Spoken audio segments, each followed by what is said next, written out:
Greetings and salutations, everybody. Welcome to Open Mic here on my YouTube channel. I'm, of course, your host, John Campea. Thank you for being here today, guys.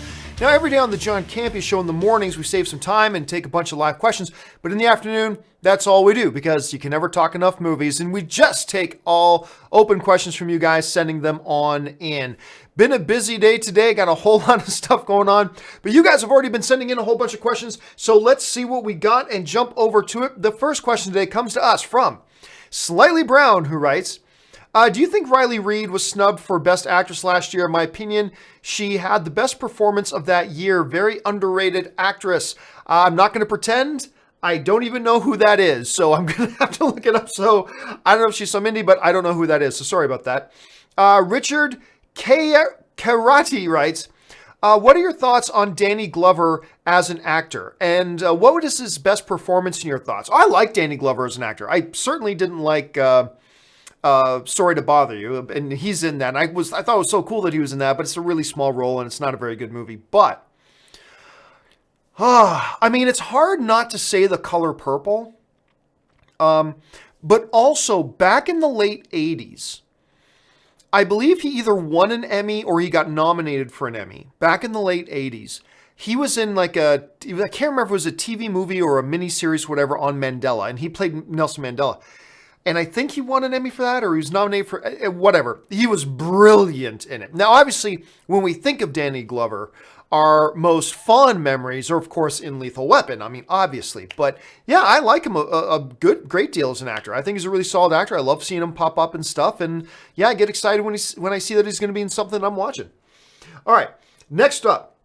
Dom's Vibranium Bicep writes, Giovanni Campea, I hope all is well. Miyamisi, what are your thoughts on Movie Pass canceling people's subscription after they already tried to cancel?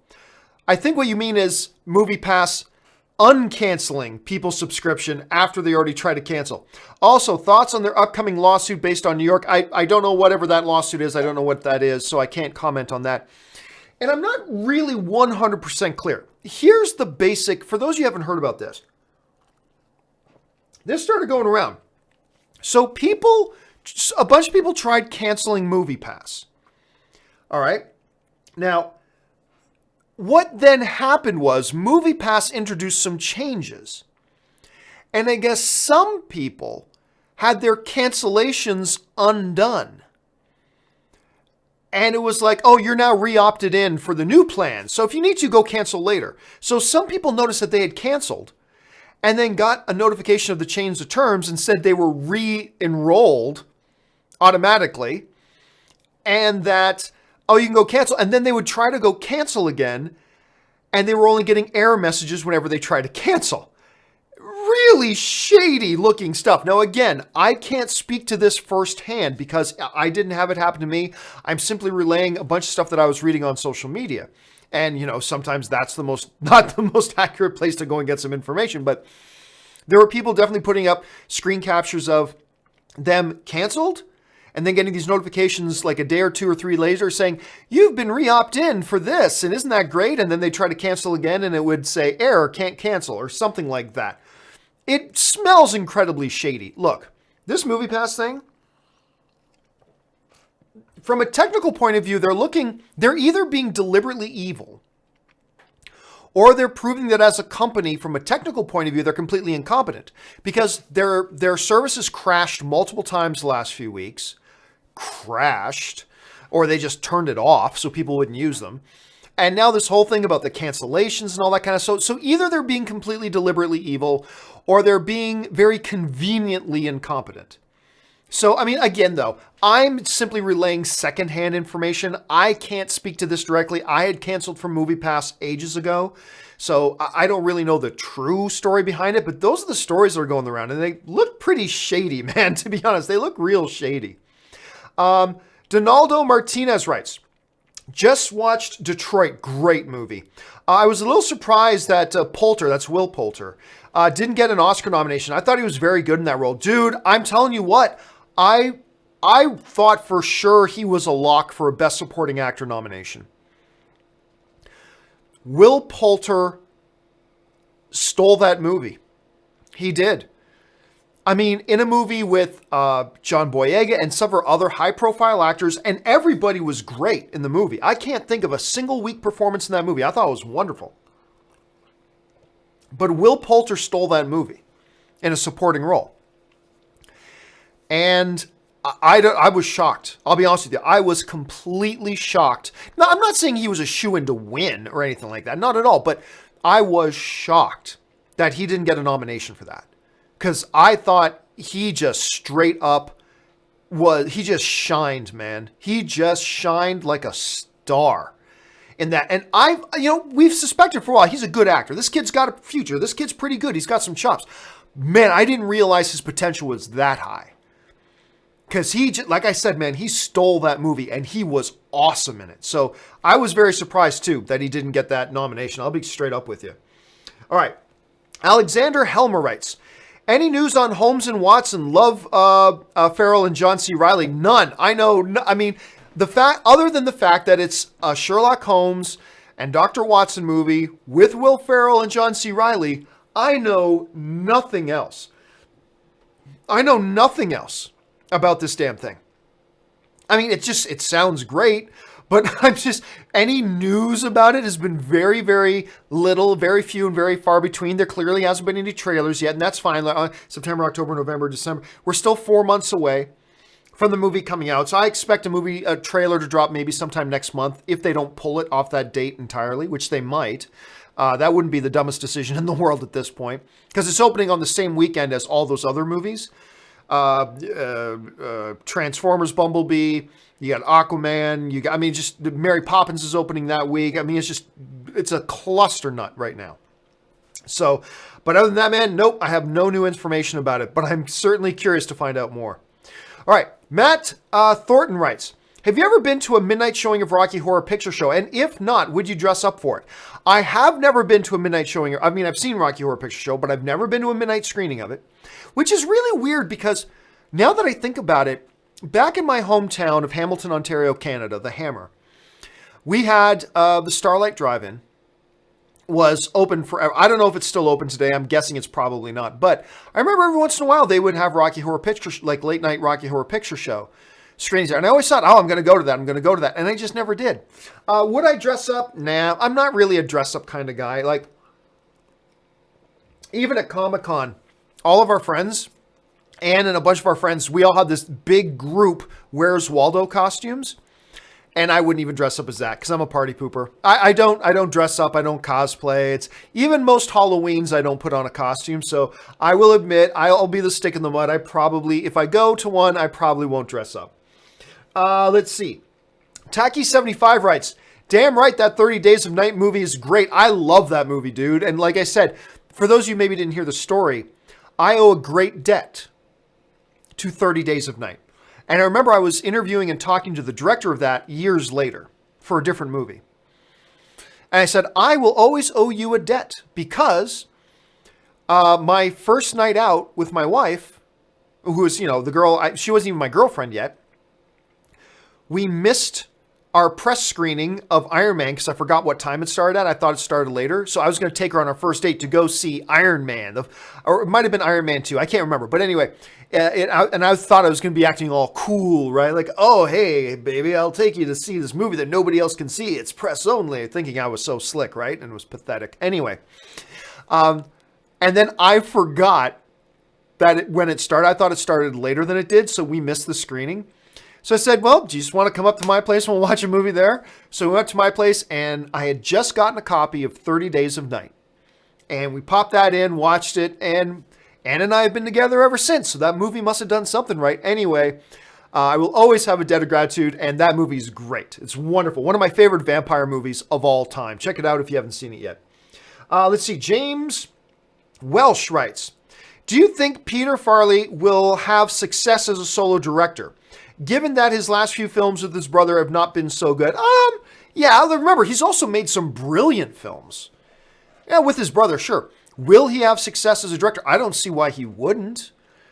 I mean, yeah, he's made some bad films. He's made some good films. I expect him on his own to be no different. He'll make some bad ones. He'll make some good ones.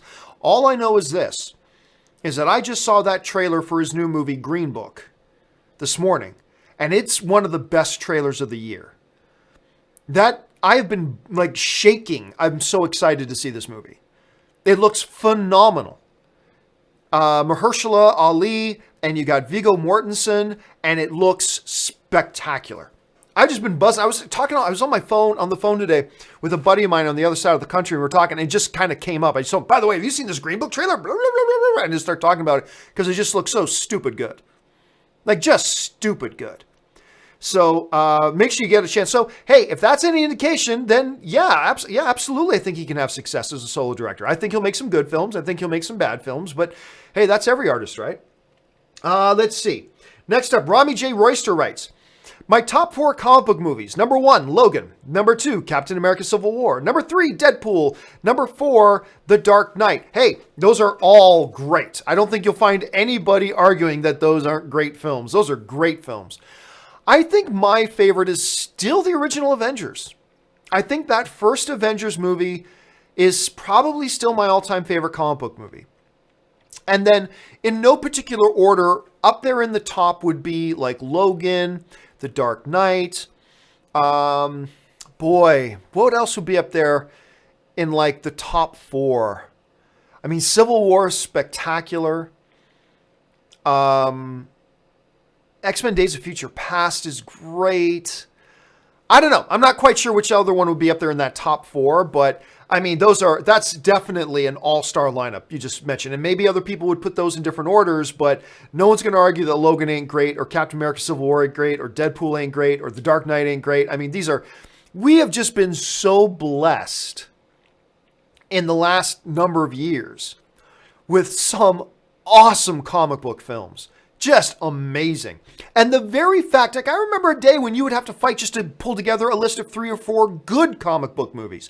Now we're fighting over like 15 or 20 of them that vying for a spot in the top 3. That's how good the genre's gotten. And it's just a win for all of us. It's just a win for all of us. All right. Everett Lewis writes, do you watch Better Call Saul? Last night's was nuts. Great writing, acting, and it reminds me you don't need big budget effects for good storytelling. Well, if anything else, that Green Book trailer also proves that point. I have never seen Better Call Saul. I got to get on that. You know what? I believe it's now at the top of my list. It is now the next show I got to binge is Better Call Saul. Because like every award season, I keep hearing it mentioned. Everybody's talking about how great the show is. Blah, blah, blah, blah. It keeps getting renewed for new seasons. I got to watch this thing. And yeah, so I have not watched it yet, but I'm going to get on it and I'm going to start like binging it like crazy. I'll probably get caught up in a couple of weeks. Ben Rayner writes, what is your number 1 movie, trilogy, and franchise? Well, I mean, everybody knows I'm going to answer to that. Star Wars. Star Wars. Star Wars is the greatest movie. Now I cheat a little bit. I count Star Wars, Empire, and Jedi as one thing. I count that as a movie, but Star Wars is my favorite movie. Star Wars is the best trilogy. Star Wars is the best franchise. Simple. That was easy. Robbie J. Royster writes, dressed up like a bat. I dig it. Aquaman 2017. You know, here's the thing. That line, I wish they didn't put it in the trailer. And here's why. I didn't think it worked in the trailer. When I saw the trailer and saw Jason Momoa going, just like a bat, I dig it. It came across weird. It came across cringy. I love the Justice League trailer, but that was a moment in the trailer I did not like. And it's unfortunate because to me, in the movie, once you establish like the personality of Aquaman and his the way he carries himself and his characteristics, that when then you get to that point in the movie and Aquaman says that, then it works. Like for me, that line worked in the movie, but it did not work in the trailer. It felt like it came out of nowhere. It's like, oh, that's a cringy, are you trying to be funny? Like it felt like a cringy joke. But then in context of the movie, when you get established on who this character is and what his characteristics are like and how he acts and all that kind of stuff, and then you hit that scene and he says it, it's in tone with the rest of the movie and in tone with the rest of the character, and it works for me, but it didn't work for me in the trailer. So that's one of those instances where I wish they didn't put it in the trailer because it didn't work for me in the trailer. And I think that's unfortunate because I think it spoiled that line for a lot of people who the line was already spoiled for them, you know?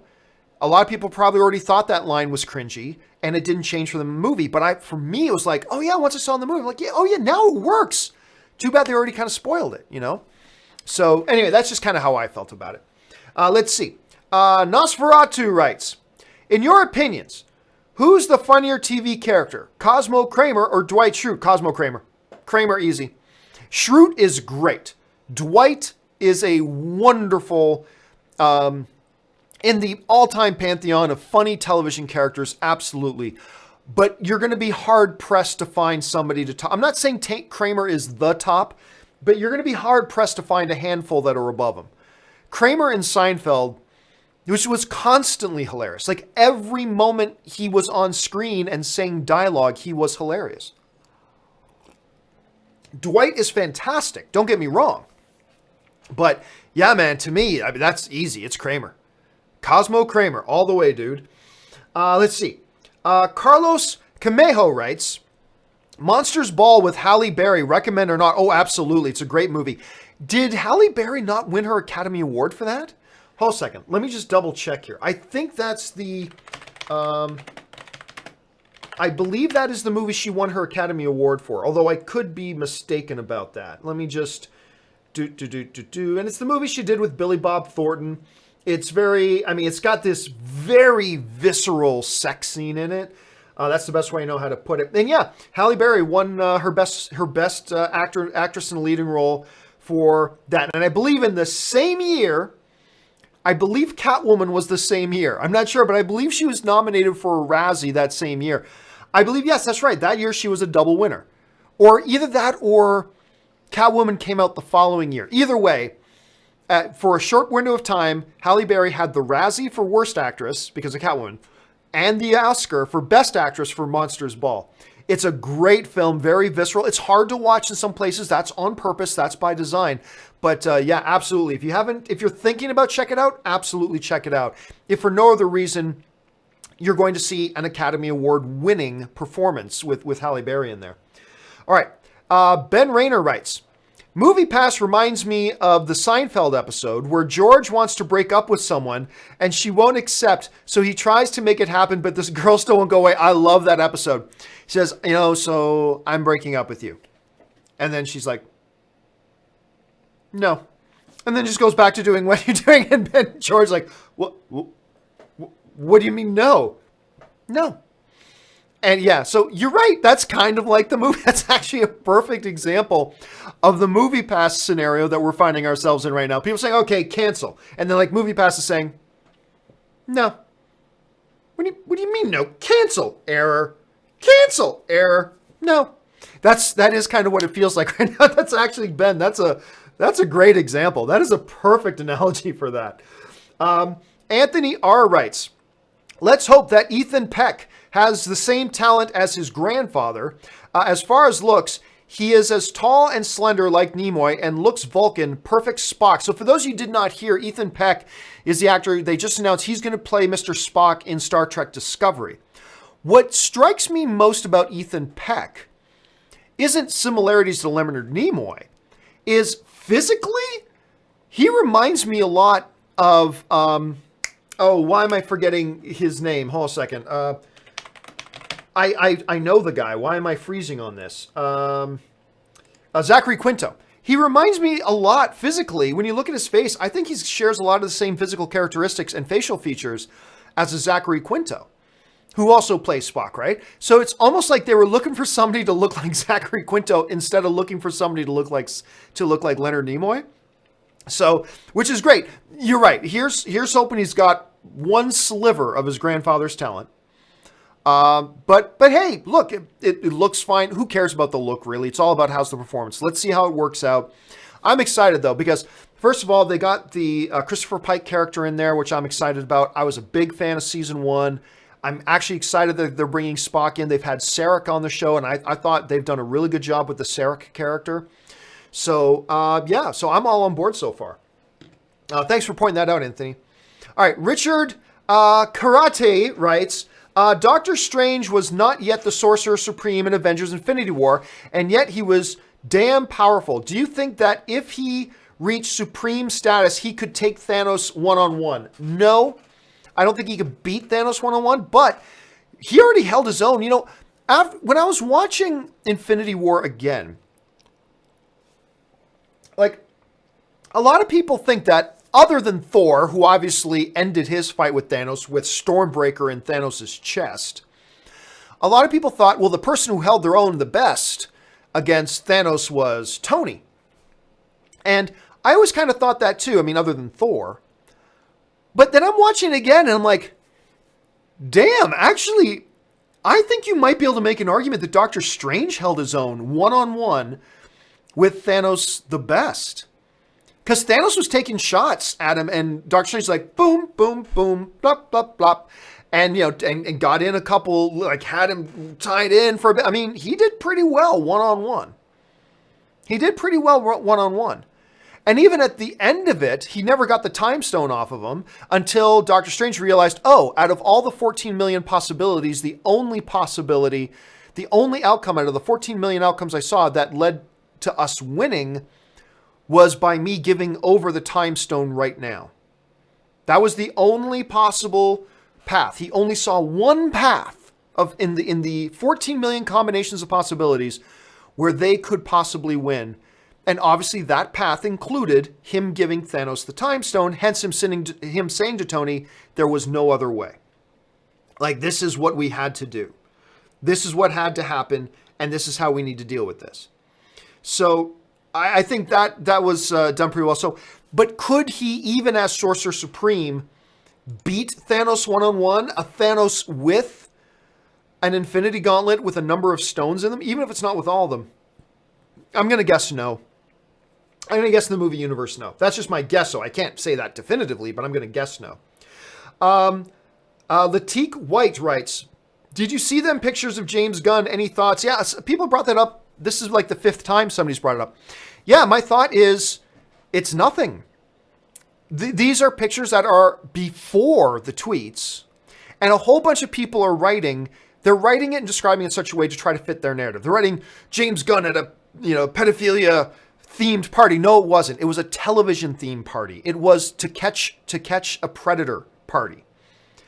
You remember that show, To Catch a Predator? It was To Catch a Predator party, and these pictures weren't discovered. James Gunn posted them on his website because he was at a costume party. And these were before the tweets. To me, the tweets are much worse. The tweets are much worse than the stupid pictures from a costume party. Not to mention, here's the other thing. It's people twisting narratives here. When you go out in the street and you see some kid dressed as the Joker, do you automatically suspect, oh, that kid must actually be a brutal, bloodthirsty murderer. He must murder innocent people. Why? He's dressing up as a murderer. That doesn't mean he's a murderer. That doesn't mean we should suspect he's a murderer. He's just dressing up. It's whatever, right? Anyway, so yeah, I honestly, they're a non-story. The picture was a non-story, and everybody's like twisting it to fit their narrative, when the reality is those pictures were even before the tweets. They were publicly posted because it was a TV theme party that he was at. And that's all it is. But people want to pretend like it's more gas on the fire when really it's not. And again, to me, the tweets were far worse. I mean, the tweets were idiot moron mouth. But hey, that's where we're at. Sharon Aurora writes, started listening to System of a Down. Why didn't I ever listen to them before? Also love your show, man. Well, thank you so much. I don't know who System of a Down is, so I can't comment on that. I don't really keep up to date with all the musical acts going around these days, who's popular, who's not. I don't follow music that closely to know, so no big surprise that I've never heard of them, but I appreciate you sending in your thoughts, and I appreciate you watching the show, man, so thanks for the kind words. Let's see, James Peter writes, crazy idea. Set Star Trek 4 decades after Beyond and bring back Shatner as Kirk. Well, yeah, if you want to go bankrupt, if you don't want anybody to go see your movie, that would not happen. There's no way a studio would do that. That iteration of Star Trek is gone.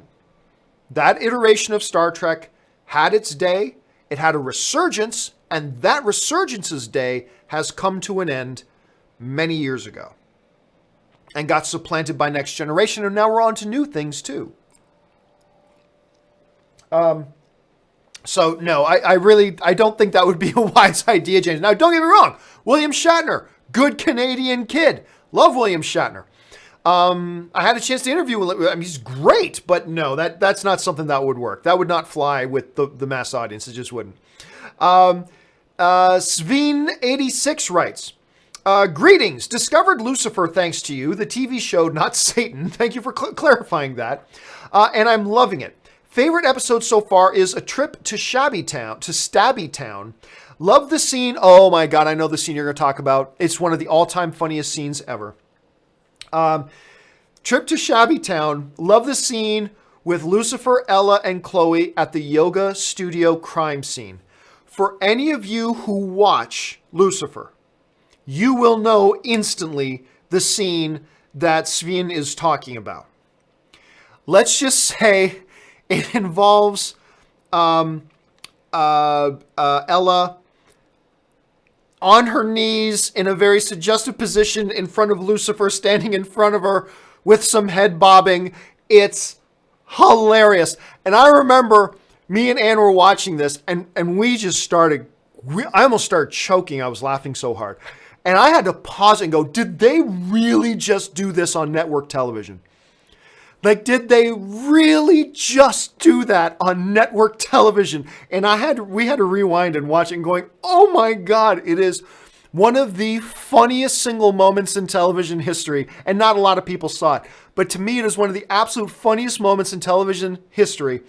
And like I said, I nearly choked. I was laughing so hard.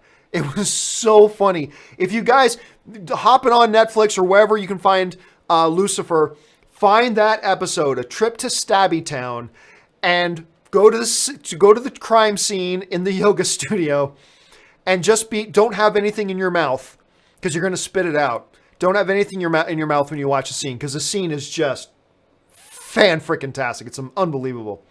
Murray Reich writes, any update on Regal having their own subscription service? Well, somebody asked this, I believe, yesterday on Open Mic as well. Look, first of all, it's important to understand that Regal was bought. Regal is now owned by Cineworld, which is a UK theater company, right? Cineworld, like some people say, oh, Movie Pass invented the movie subscription service. No, they didn't. Cineworld did. Cineworld has had a monthly program of paying a monthly fee and getting unlimited movies. They've had it for nearly a decade. And they're the ones who now own Regal. So even if it wasn't for Movie Pass, and even if it wasn't for Cinemark having success with their movie club, and even if it wasn't for AMC A-List having success with their movie club, even if it wasn't for all of that, you have to believe that Cineworld is going to have Regal institute their Movie Pass, their movie club kind of thing relatively soon. Now, relatively soon, remember, the theater industry moves very slowly. Relatively soon could be a year, it could be 6 months from now, could be 2 months from now, who knows? But it will happen. Of that, I have no doubt whatsoever. It will absolutely happen. So, if for no other reason than the Cineworld connection, it'll definitely happen at some point. But any new news on it? No new updates at this point. At least not that I've heard of at this point. Okay, next up, Murray follows up with bad credit card. Never leave a bat credit card. More Batman quotes. Bat credit card. Never leave home without it. I had to, Johnny. You damn right. You better be sorry. Oh man, yet another one of the long lines of bad lines in that thing. Okay, Michael the Bicycle, I like that name, writes, living in I'm going to assume you mean Sacramento. Living in Sacramento, Lady Bird has a deep place in my heart. First film the girlfriend and I watched together at a small tower theater. It was also in the movie, oh really? So it kind of felt like we were both in the film. Surreal. That's funny. That's funny. I remember one time, I can't even remember what movie it was, but I was in a movie at the Cinema Dome, which is part of ArcLight in Hollywood, right on Sunset Boulevard, right? So I was in a movie at the Cinema Dome, and then in this movie, you see, because they're in LA, you see the Cinema Dome in the movie, and it is kind of a little bit of a surreal experience, right? Yeah, like, Michael, you're in good company. Everybody loves Lady Bird, except me. I think I am the only person on the planet that didn't love Lady Bird. I have no idea why it worked for everybody else. I found it painfully uneventful and painfully boring and just painful to watch. But, hey, listen, if you haven't seen it yet, do not listen to me. Everybody else loves it. You should check it out. All right? So, you should check it out because everybody else loves it. So, give them the benefit of the doubt, not me. Okay? Because odds are you'll probably be more like Michael and enjoy the film. But yeah, man, I remember I had an experience like that too. I remember one of the first times I watched Strange Brew, the Bob and Doug McKenzie movie. And if you have not seen it, you got to watch it. It's hilarious. But being all excited because some of the movie was shot in Hamilton. So I remember that was the first big movie I saw where I actually saw Hamilton in the movie. And that was pretty special to me. So I can totally relate with what you're talking about, Michael. All right, let's move on here. Recrues writes, John, based off your opinion alone, what do you personally feel performs better and is a bigger draw in the theaters, Alien or Predator? They're both struggling. They're both struggling. Now, if we're not talking historically and we're talking now, hard to say. I mean, let's pull up here Alien Covenant. Let's go box office. So Alien Covenant box office only made $240 million worldwide. I actually kind of liked Alien Covenant. I liked it more than Prometheus, to be honest with you. I liked Alien Covenant more than Prometheus. But it made $240 million at the box office worldwide. Not great. So the question we're asking is, will this Predator movie do better than $240 million? I mean, that's really, when we boil it down, recruits, that's what it is we're asking. You know, what's performs better? What's the bigger draw? Well, last Alien movie, $240 million. Newest Predator movie, we don't know yet. I'm going to guess the new Predator movie will do better than $240 million. I don't think it's going to do a ton better than $240 million worldwide, but I do think it will exceed $240 million. Whether that's true or not, we're going to have to wait and see, but we'll find out shortly here. But yeah, my guess right now is Predator. Right now, my guess is Predator. I could be way off on that. Predator may come out and totally tank. But I do have a feeling it's going to make better than 240 worldwide. At least they better hope they do. All right. Chris Warden writes, finally got around to watching True Detective Season 2. A bit of a step down from Season 1, but I was very impressed by the great cinematography and the performances by both Colin Farrell and Vince Vaughn. Hey, look, I thought the performances across the board were great. Colin Farrell, absolutely. Vince Vaughn, even though Season 2 wasn't fantastic, Vince Vaughn gave one of the best performances of his career. I thought Rachel McAdams was great. I thought Taylor Kitsch was great.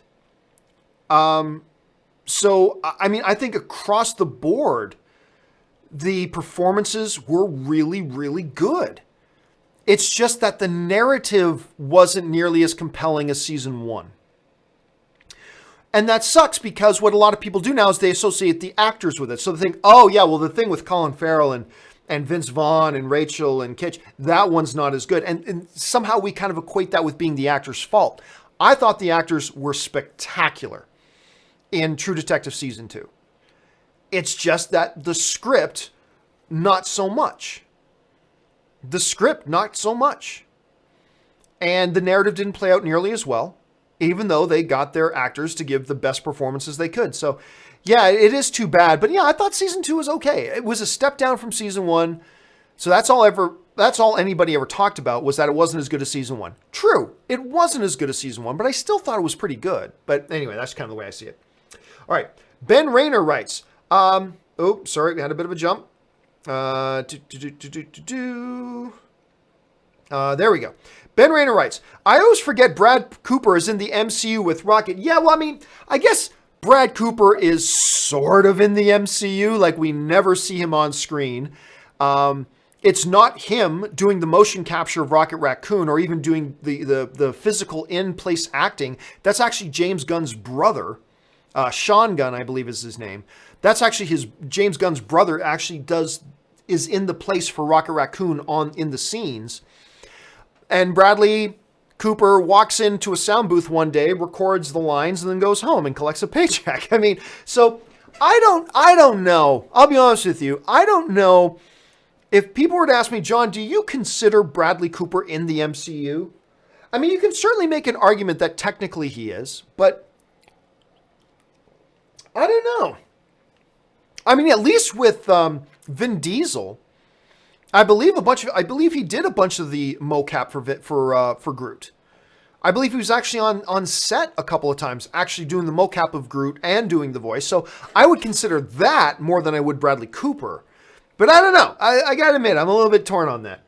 All right, Adam K writes, do you think Academy voters like the new changes? No, I do not think the Academy voters like the new changes. Well, let me back that up a bit. I think 2 of the 3 big changes are good changes. Shortening the show up to 3 hours, presenting some of the lesser cared about categories during the commercial breaks, and moving from the end of February to the beginning of February, starting in 2020. Those 2 moves, I think, are very good moves. I like those moves. They're positive moves. It's that third one that we're all kind of riled up about. Popular movie category. So idiotic. But I've talked so much in the last couple of days about how unbelievably, mind-numbingly idiotic that whole thing is, that I just can't even talk about it anymore. It's just, but no, I got to believe that the Academy voters do not like that. I got to believe it, at least a majority of them. Greg Borish writes, happy birthday to my nephew. He is 1 year old today. A good Canadian kid, as you would say. Well, happy birthday to your nephew, dude. And congrats on being an uncle and being the uncle of a 1 year old. That's awesome, man. That's really cool. So thanks for sharing that with the rest of us. And I hope you guys have a great little party. Make sure you get the good Canadian kid something nice that he's going to have fun with. Let's face it, at that age, it could be a red block. And it's the best thing in the world.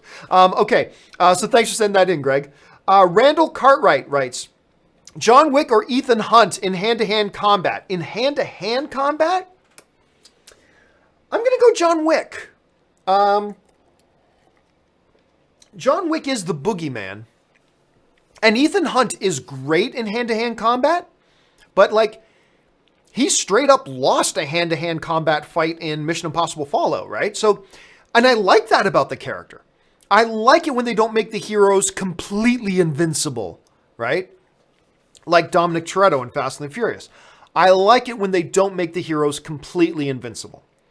And like just in Fallout, Ethan Hunt loses a hand-to-hand combat fight. Straight up loses. And so I like that. So I would have to say probably John Wick. I'll give the nod to John Wick in that one. Let's see. Julianne S. writes, John, which is more underrated, Man of Steel or Thor 1? Ooh, doesn't necessarily mean which is better, just which doesn't get enough credit. You know, ooh, that's a nasty question. You know what? Maybe it's not as nasty as I thought. Let me just double check this here. Thor, Rotten Tomatoes. Thor on Rotten Tomatoes, I believe, has a pretty good score. The 2011 Thor, yeah, has a 77%. Whereas Man of Steel, I believe, has close to a 50%. Let's see, which came out 2 years later. Yeah, 55%. I like these movies roughly equally. They're both films in my personal top 10 comic book films of all time list. Both Man of Steel and Thor 1. And I believe them both to be tragically underrated films. In asking which one is more underrated, well, Thor has a 77% rating on Rotten Tomatoes. Man of Steel has a 55%. On that basis alone, I will say I believe Man of Steel then is the more underrated film. Because more people give props to Thor than they give to Man of Steel. And I think both of these films, like I said, are top 10 all-time comic book movies. I think they're both brilliant and fantastic and fun and just are real credits to the genre. But I think Man of Steel is even more underrated than Thor is. So on that basis alone, Julianne, I'm going to say Man of Steel. Good question. Nasty question, but a good question. A fan of Peanuts writes, John, what was your favorite thing about The Last Jedi specifically? This is my second favorite Star Wars film behind The Empire Strikes Back. I love the treatment of Luke, which is funny. Look, you all know I've talked ad nauseum about the problems I have with The Last Jedi, clearly. But the funniest thing is that what I think is the thing I like about the movie the most is a thing that a lot of people who don't like The Last Jedi is something they like the least. A lot of people will say, they totally changed Luke. And I'm like, I'm sorry, did you not watch Empire Strikes Back? Because you must not have watched Empire Strikes Back. Because that Luke was completely this Luke. You know, you asked the impossible. Oh, what am I doing here? Slumping down on the ground. This is a dude who takes defeat. Even before there is defeat. This is a dude who is pessimistic, and yes, he dreams of adventure and looks to the clouds, but he is a dude who has seen some crap in his life, found out his father was the great genocidal, homicidal maniac across the galaxy, understood all that kind of stuff, started to sense the same thing in his own nephew, and he saw what happened when Vader went bad. He started to see this dude, this kid's going to be the thing of millions. He thought about destroying him, but decided not to destroy him, much like he thought about destroying Vader when he had Vader down in the Emperor's throne room, thought for a second about killing his own father, relented. Same thing. He thought about killing Kylo Ren because he knew what Kylo Ren was going to become, and then stepped back and relented. And then when all went bad, he totally blamed himself. That's what Luke does. And in blaming himself, he just thought, you know what? The universe is just better off if I just go away. I make things worse. He was wrong, but that's how he felt. And anybody who ever says, like, it's cool if you don't like The Last Jedi. That's fine. I totally accept that. There are a lot of things about The Last Jedi I don't like.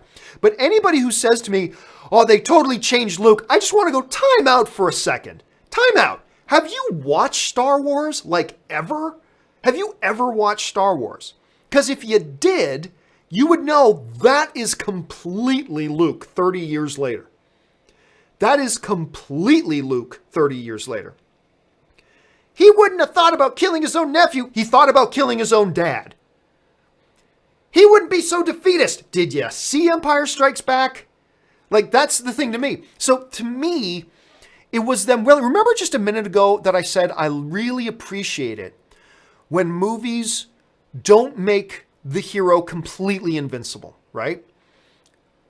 I think we saw a frailty and a humanity in Luke, which is something that not a lot of us, including me, was not looking for in this movie. I was looking for the badass Luke. I was looking for Luke to pull out his lightsabers and strike down 1,000 stormtroopers. Like entire battalions come at. Do you remember that? I don't know if any of you guys read the Darth Vader comic, but there's this amazing scene in the Darth Vader comic, or in the Vader Down comic, I should say, where Vader is like completely surrounded by like battalions of rebels. And they say, as you can see, you're surrounded. And Vader says something, I might be paraphrasing a bit here, but Vader says, all I see is fear and dead men. And Vader wipes out battalions of rebels, right? By himself. And yeah, I was looking forward to that in Star Wars Last Jedi. That's what I was looking for. But instead, they gave us this Luke who was vulnerable. They highlighted his humanity. They highlighted his weakness. And then ultimately had him save the day at the end. And that was my favorite part. Now, we could sit here all day and talk about a number of things in the films that I had a problem with, whether it's how they handled Poe, how they handled Finn, how they handled the Rose character, the whole Canto Bight stuff. Don't even get me started on that. Like all that kind of stuff for sure. But for me, my favorite thing about The Last Jedi was how they treated and handled Luke. It was totally a surprise. It wasn't what I was looking for, but it was better than what I was looking for. And to me, that's the basis of why I enjoy the movie, was the way they developed and showed Luke as a real character and wrestling with his own humanity and wrestling with those inherent character flaws that he's had ever since A New Hope. And I loved it. I did. I love that aspect of it, I should say. That's an aspect of it I really loved. Anthony R. writes, converted my girlfriend to AMC Stubs, buy Movie Pass. And dude, you know what? And you're going to enjoy it so much. I have loved using this thing. It's been great. Now, me and my buddy Ryan were just talking yesterday. He just picked up a A-list as well. And it's like, dude, this is like, it's ridiculously simple. Like, oh, I don't have my phone with me. Like, that's a movie. You just open up the AMC app. That's a movie I want to see. There, I want that seat. Buy ticket. Boom. Now your ticket's on your AMC app. You just show up, flash your phone, and they scan your phone. You're in. That's it. Toot sweet. Easy breezy. Any theater, any showtime. Get your tickets in advance. Easy breezy. 3 movies a week. Go for it. Love it. I'm absolutely in love with this thing. I'm so addicted to it. Comic Artist Pro Secrets. Right. I love that name. You know, can I just say this? There's a small element, there's a small group of things I'm good at. There's a whole lot I'm not good at. And I'm comfortable with everything I'm not good at. Hey, I wasn't good enough to become a professional musician. I accept that. I love playing hockey, dreamed of being in the NHL. I wasn't good enough to play in the NHL. I accepted that. And you know, that's fine. The one thing I have always wished that I could do that I cannot do is draw. Oh my God, I wish I could draw. I am the worst. My drawings are akin to that of a kindergarten child. I'm not kidding. Like, you think I'm using hyperbole or being facetious? I'm not. My drawings are akin to that of a kindergarten child. I cannot draw for the life of me. And there's no other skill that I don't possess that I wish I possessed. And so, just you saying that, because my book, The Pride, and I know I'm going off on a massive tangent here, but my novel, The Pride, really originally I wanted to turn it into a graphic novel. But the problem was I can't draw. Like, at all. And it was going to cost me a ridiculous amount of money to hire an artist to do the drawings for me. And so I just went ahead and just wrote it as a novel. And there we have it. And history was made. So I don't know why. I just wanted to mention that Comic Artist Pro, because if you are indeed a Comic Artist Pro, you have my sincere admiration and envy, because I wish I had the gifts that you have. Anyway, let's get to the actual question that he asked. Best shark film other than Jaws. And how was The Meg? I was a little disappointed with The Meg, to be honest. It's not a bad movie. And I talked about that. My review is up on the site. It's not a bad movie. Everything that was in the water and with the shark involved was done with great tension and some scares and a lot of fun. Everything away from the water that didn't involve the shark was badly acted, badly written, and just cheesy as all fuck. I mean, it was bad. But, so you had this one group of stuff in the movie that was really quite well done. Everything involving water and the shark and all that kind of stuff. And then you had this other batch of stuff in the movie that looked like a high school drama class with a handy cam making a little movie for class. It was bad. Unfortunately for me, the bad slightly outweighed the good. So I go, yeah, okay, I'm going to say I don't recommend The Meg. But, like I said, there are redeemable elements in it that are quite fun. And everything with the shark is great. Somebody asked me a very identical question to this a little while ago, Comic Arts, my favorite shark film other than Jaws. And it's campy and everything, but I think I got to say Great Blue Sea. Is it Great Blue Sea or is it Big Blue Sea? Hold on a second.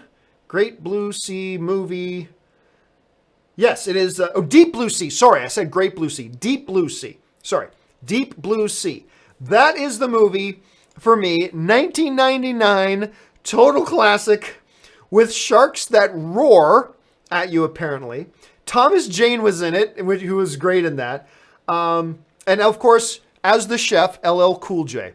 But of course, the big thing, the most memorable thing to come out of that movie is one of the best jump scare surprise deaths in Hollywood history. And I'm going to spoil it here in case, I'm sure most of you have seen Deep Blue Sea, but for those of you who haven't, you might want to plug your ears for a minute, okay? Because I'm about to spoil some. That scene when Samuel Jackson is standing there, we're going to do this, and is giving this big rallying speech, and all of a sudden the shark grabs him and pulls, caught everybody in the theater. I don't care who you are. If you don't admit that caught you completely off guard, you're lying.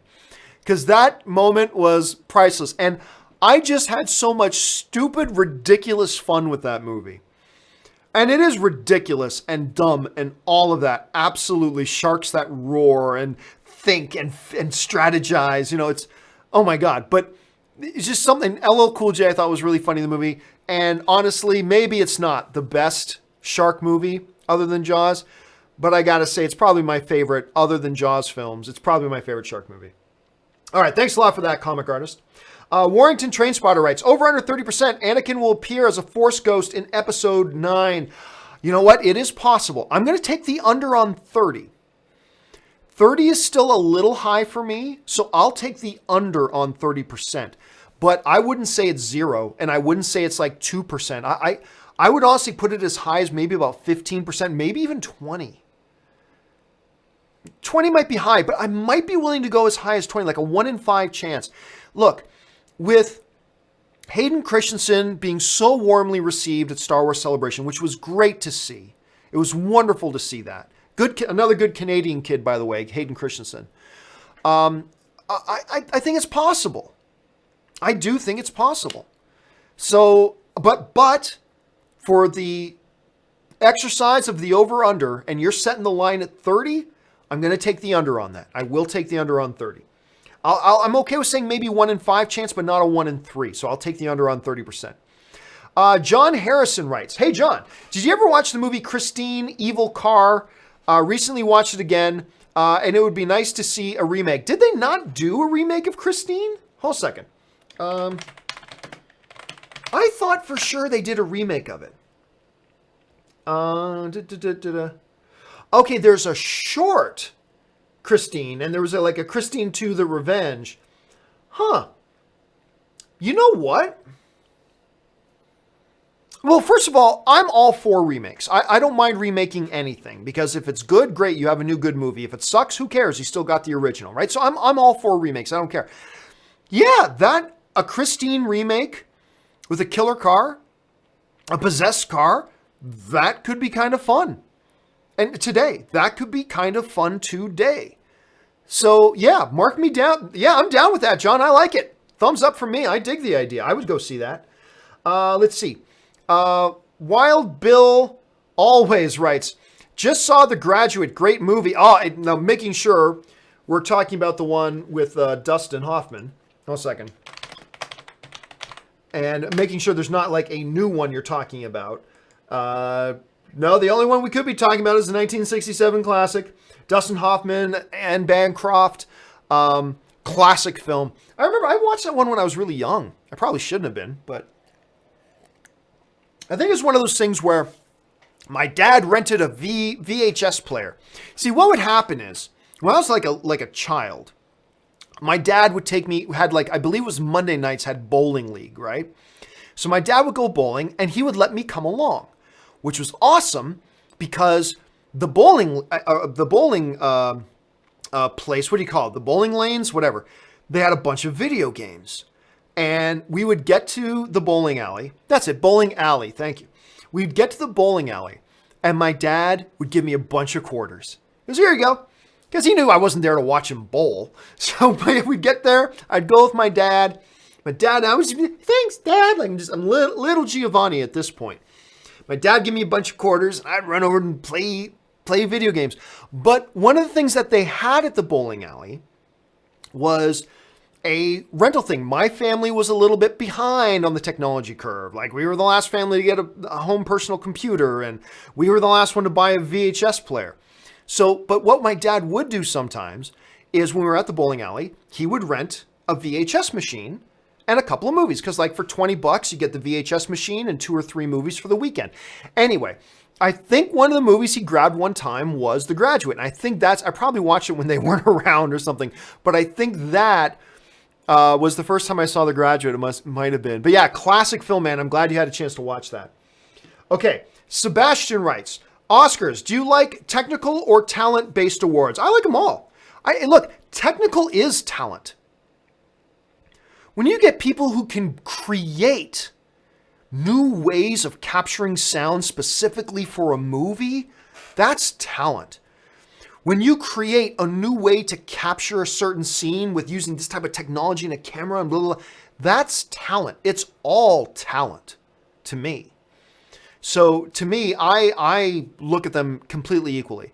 I am equally impressed by the technical awards that they talk about where they present Oscars and the actors and screenwriters and cinematographers. I look at them all impressively because to me, it's all talent. It's all talent.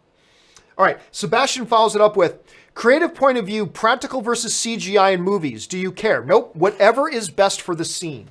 There are clearly movies and scenes that call for a practical effect, right? There are movies and scenes that clearly call for a practical effect. And in that case, a practical effect is the best effect to use. But then there are scenes that, hey, you might want to do practical effects, but clearly this shot would look way better if done with CGI. So you do it that way. Look, visual effects wizards, whether they're practical with hands-on or whether they're digital using computers, because I worked in that industry for a while, but both never cease to amaze me. But part of the real trick is for a director to really have a good sense of what would work best here. A costume, a prop, a physically built thing, or slap in a green tarp there and have the digital artists work that in later. Which would work best in this scene? And that's part of the creative gift as well, is having the eye to figure out what would work best where. Because at the end of the day, visual effects are just tools in a director's tool belt. That's all they are. And both practical visual effects and digital visual effects. These are two tools in a director's tool belt amongst many, many other tools. And one of the jobs of the director is to know when to use which tool in which circumstance. So yeah, I would say there's no preferring practical effects or preferring digital effects. That's like saying, do you prefer heat or cold? Well, if you're in the middle of a San Fernando Valley 115 degree heat wave, you prefer cold. If you're in Saskatoon, Saskatchewan, Canada in January and it's minus 35, you would prefer some heat. It really all depends on the scenario you're in and the situation you're in and which would work best in that circumstance. So that's kind of how I see that. All right. Almost time to wrap it up here, guys. Let's go through these last few ones. Game Light 7 says, A Quiet Place is amazing. I know it's still too early to tell, but can we see it get any Oscar chances? What do you think? Look, for me right now, A Quiet Place is the best movie of the year. Right now. So the question for me is, between now and December, can I see 8 or 9 other films bumping it down? Not just 1 or 2 bumping it down, but 8 or 9, because we can have up to 8, 9, 10 nominees for Best Picture. So at this point, I feel pretty good that A Quiet Place is probably going to get a Best Picture nomination. It is too early to say that for certain, but understanding that here we are in August, I still think A Quiet Place is the best movie of the year. Will 8 or 9 other films that are better than A Quiet Place all come out? Now, I'm sure a couple could come out that are better, but 8 or 9? The later we get, the more comfortable I feel that, yeah, I think Quiet Place is going to get some Oscar buzz. Whether it'll win any or anything like that, it's way too soon to tell. But as of right now, I think John Krasinski could very well end up with a Best Director nomination. I think Quiet Place could very well get a Best Picture nomination. And I think Emily Blunt could very well end up with a Best Actress nomination. It is far too early to tell for Krasinski and Blunt for Best Director and Best Actress, but I'm feeling pretty comfortable thinking that Quiet Place will at least get a Best Picture nomination, because unlike the other categories where you have a maximum of 5 nominees, Best Picture up to 10, I'm feeling pretty good about its chances. I'm feeling pretty good about its chances right now, but like you said, it is early. We'll still have to wait and see. All right. Brent1 writes, Forgotten 80s Gems. 80 Used Cars with Kurt Russell. 85 Vision Quest. I remember Vision Quest. I don't remember Used Cars, to be honest with you. 86 Rad. Oh, God. Come on, Brent. That's not a gem. 85 Real Genius. Oh, absolutely. That's a gem. Yeah, especially Real Genius. Or was it Real Geniuses? Hold on a second. Real Genius. No, it's just flat out Real Genius. 1985 Real Genius. Val Kilmer, Gabriel Jarrett. I loved that movie. Now, I was a kid. What was I? I was 12 years old at the time. So, yeah, I mean, I love the movie. I thought it was great. I got to admit, though, it's been a long time since I've seen Real Genius. It's been a long time since I've seen that movie. Maybe, like, I might not have watched that movie since 1990. I got to watch that movie again. I got to go back and watch that again. I got a kick out of that movie. Again, I don't even remember Used Cars. I don't remember that one. Vision Quest, absolutely rad. I remember that. But Real Geniuses, that's the one that's going to stand out to me the most. Yeah, I had a big kick out of Real Genius. Let's see here. Hands of Stone. Oh, took another jump. Here we go. Hands of Stone writes, wanted to recommend the book 2113 Stories Inspired by the Music of Rush, an anthology of fantasy and sci-fi horror short stories by famous sci-fi writers. I have never heard of that. Hold a second. The reason I'm asking you to hold on a second is 2013 Stories Inspired by the Music of Rush. The reason I'm asking you to hold on a second is so I can open it on Amazon and add it to my add it to my cart. Okay, there. Now I won't forget about it. Thank you for mentioning it and bringing that up, Hands of Stone. I appreciate that. Mike Thompson writes, were you a Stone Cold Steve Austin fan? Oh, absolutely I was. Actually, it came up the other day. We were talking about Stone Cold, came up the other day.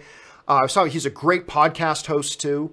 But he was amazing. He was a very rare blend of fantastic technical in-ring wrestling ability with fantastic mic skills. Because a lot of times in wrestling, you get guys who are great wrestlers that can't talk. And then sometimes you get these guys who are great on the mic, but can't really aren't that good at wrestling. You know, Stone Cold Steve Austin was a beautiful hybrid of both. Some of the best mic skills of all time. And one of the top 10 all-time, I believe, in-ring performers of all time. I remember once they even gave him the moniker, his name, before he was Stone Cold Steve Austin, I believe when he was being managed by Ted DiBiase, I believe they called him the Ringmaster. Like, because he was just such a good wrestler. You know, I believe they called him the Ringmaster. I could be wrong about it, but I think it was the Ringmaster. But yes, I was a big Stone Cold. You know who was a bigger Stone Cold Steve Austin fan than me? My wife, Ann. Ann was a massive. They showed me pictures that she used to have big Stone Cold Steve Austin posters on her wall. That's my wife, ladies and gentlemen. My wife grew up. Some people grew up with Kirk Cameron posters and Leo posters. My wife grew up with Stone Cold Steve Austin posters on her wall. That's my wife. Anyway, she was an even bigger Stone Cold fan than I was. Doom for Me 16 writes, favorite character in Spartacus? Ooh.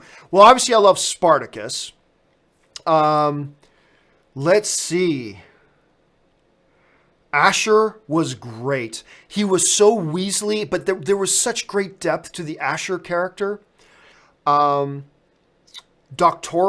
was the Doctore. I'm forgetting the Doctore's character's name. Was amazing.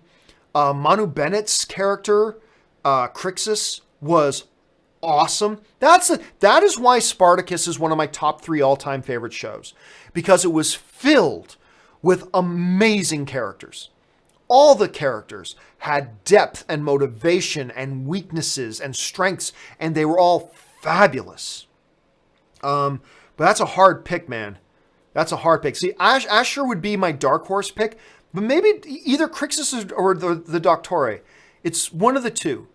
Other than Andy's Spartacus. I mean, Andy's Spartacus, obviously, but yeah, that's just so many great characters there. All right. Avatarl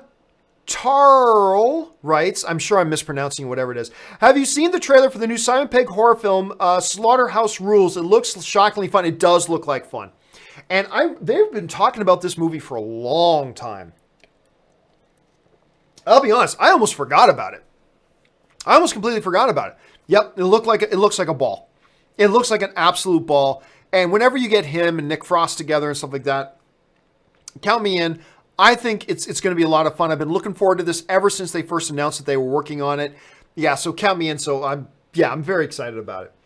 All right, let's see. Final 3 questions of the day. So if you have not sent in a question yet, please do not, because we've already gone over time. I'm going to clear off these last 3 questions.